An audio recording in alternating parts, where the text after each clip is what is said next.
The end of law is not to abolish or restrain, but to preserve and enlarge the freedom. For in all the states of created being capable of law, where there is no law, there is no freedom. So hello guys, welcome back with another video at the Legal Entertainment channel. Guys, today we will discuss about NDPS Act. This is Narcotic Drugs and Psychotropic Substance 1985. This is Act number 61 of 1985. NDPS Act received its assent on 16th September 1985 and this act came into force on 14th November 1985. There are total 6 chapters in NDPS Act and about 83 sections. So guys, in this video we are going to discuss about that the offenses under NDPS Act is bailable or non-bailable, whether it is cognizable or non-cognizable, and in what manner offenses is categorized under the NDPS Act, and various other case laws of Supreme Court and High Court. So guys, let's start with the NDPS Act.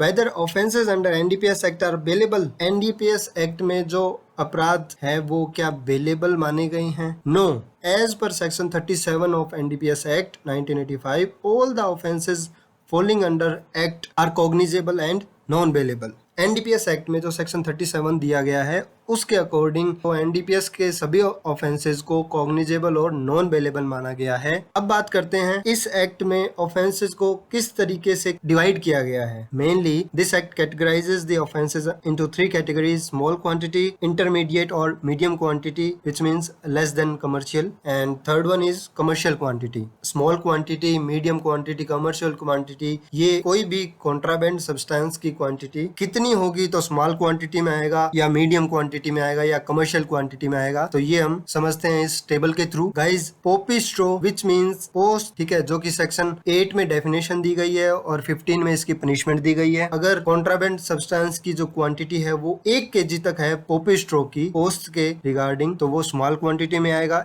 1 से 50 kg के बीच में है तो वो medium quantity, और more than 50 kg है तो वो कमर्शियल क्वांटिटी में इंक्लूड होगा। Now second one is opium Poppy which means अफीम। ये 8/18 में कवर अप होता है। इसकी स्मॉल क्वांटिटी जो है वो रहती है अप टू 25 ग्राम, और अफीम की क्वांटिटी अगर 25 ग्राम से लेकर 2.5 kg तक है तो वो मीडियम क्वांटिटी में कवर अप होता है, और मोर देन 2.5 kg है तो वो क्वांटिटी कमर्शियल क्वांटिटी कहलाई जाएगी। Now third one is cannabis which means गांजा चरस। ये 8/20 में कवर अप होता है। अगर गांजे की जो क्वांटिटी है अप टू 1 kg है तो वो स्मॉल क्वांटिटी में इंक्लूड होता है। 1 kg से 20 kg तक है तो वो मीडियम क्वांटिटी में, और मोर देन 20 kg है तो वो कमर्शियल क्वांटिटी में इंक्लूड होगा। स्मैक और हीरोइन 8/21 में कवर अप होता है, जिसकी स्मॉल क्वांटिटी रहती है अप टू 5 ग्राम, और 5 ग्राम से 250 ग्राम तक मीडियम क्वांटिटी। और स्मैक और हीरोइन की कमर्शियल क्वांटिटी क्या होगी? मोर देन 250 ग्राम है तो वो कमर्शियल क्वांटिटी में इंक्लूड होगा। नाउ ट्रामाडोल जो टेबलेट्स वगैरह होती है वो 8/22 में कवर अप होता है। इसकी स्मॉल क्वांटिटी अप टू 5 ग्राम रहेगी, मीडियम क्वांटिटी 5 ग्राम से 250 ग्राम, और मोर देन 250 ग्राम कमर्शियल क्वांटिटी में इंक्लूड होगा। इसमें स्मॉल क्वांटिटी में पनिशमेंट जो दी गई है वो अप टू 6 मंथ है, मीडियम क्वांटिटी में जो पनिशमेंट है वो अप टू 10 ईयर तक है, और कमर्शियल क्वांटिटी में 10 साल से लेकर 20 साल तक दी गई है। इसमें फाइन की अगर बात करते हैं तो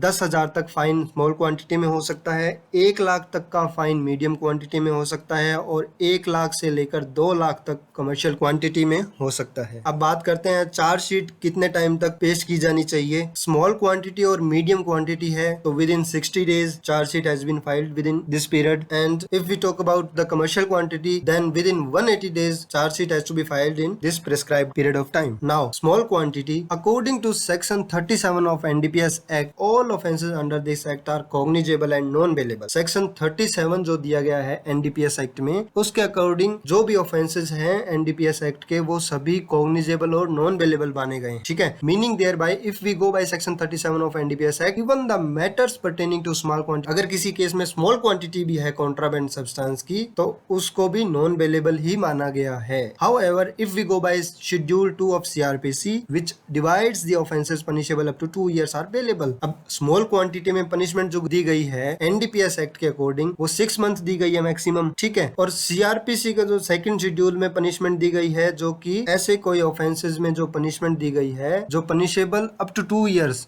2 साल तक मैक्सिमम पनिशमेंट है, ऐसे कोई ऑफेंसेस में, तो उनको बेलेबल माना गया है। ठीक है, तो इस तरीके से स्मॉल क्वांटिटी अगर कॉन्ट्राबैंड सब्सटेंस एनडीपीएस एक्ट के अकॉर्डिंग बेलेबल होना चाहिए। एनडीपीएस एक्ट में ये कहा गया है कि अगर स्मॉल क्वांटिटी भी है तो वो कॉग्निजेबल और नॉन बेलेबल रहेगी। तो आइए इसको एक केस लॉ के थ्रू समझते हैं। Case law related to small quantity, मिनी खदीन अलुकुन versus state of NCT Delhi. इस केस लॉ में ये कहा गया था कि the honourable Delhi high court for the first time has held that matter involving the small quantity are bailable. अगर किसी मैटर में स्मॉल क्वांटिटी है तो उसको बेलेबल माना गया है, irrespective of the fact that it is mentioned in the NDPS Act that all offences are cognizable and non-bailable. ठीक है guys? Now medium quantity, which means less than commercial quantity and more than small quantity. For the offences falling under the medium quantity, stringent provision of section 37 are not attracted, and the said category is governed by section 437 of Code of Criminal Procedure 1973. Now commercial quantity offences are punishable with not less than 10 years, and there is an embargo of section 37 of NDPS Act insofar as the bail in commercial quantity is concerned.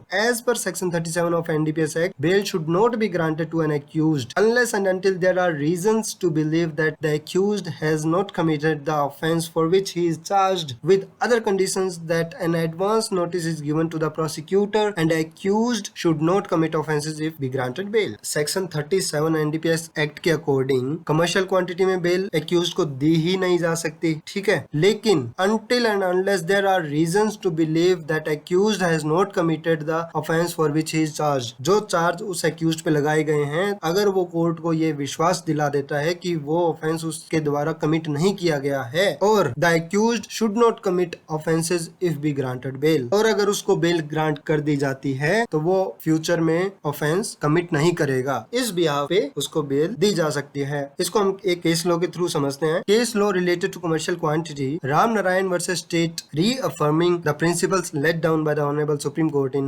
Ranjit Singh Brahmjit Singh versus State of Maharashtra and another, and the judgment was given on 7th April 2005. Delhi High Court granted regular bail to an accused in the commercial quantity. जो section 37 NDPS act में conditions दी गई हैं, उन conditions को fulfil करने के बाद में accused को कमर्शियल क्वांटिटी में भी बेल ग्रांट की जा सकती है। Second case law is related to, which is also related to the commercial quantity, that is Union of India versus Shiv Shankar Kesari 2007 7 SCC 798. The Honorable Supreme Court has explained the approach that a court should adopt in an application for bail under section 37 of NDPS Act given as under. The court, while considering the application for bail with the reference of section 37 of the Act, is not called upon to record finding or not guilty. It is for limited purpose, essentially confined to the question of releasing of accused on bail, that the court is called upon to see if there are reasonable grounds for believing that the accused is not guilty. First thing is here, if there are reasonable grounds for believing that accused is not guilty, and record its satisfaction about the existence of such grounds. But the court has not to consider the matter as if it is pronouncing a judgment or of acquittal or recording a finding of not guilty. Okay. Now, additionally, the court has to record a finding that while on bail, the accused is not likely to commit any offense, and there should be also exist some materials to come on such conclusion. So जो section 37 की जो conditions है उसको elaborate किया गया है यहाँ basically. Now Amarjit Singh versus DRI, in this case law, reaffirming the principles laid down in Ranjit Singh Brahmjit Singh versus State of Maharashtra and Union of India versus Shiv Shankar Kesari, Delhi High Court has granted bail to an accused in commercial quantity. So this is all about the NDPS Act, which was related to section 37 of NDPS Act, and also I hope this video will be helpful for you in any manner. So we'll meet in the next video. Till then, thank you so much.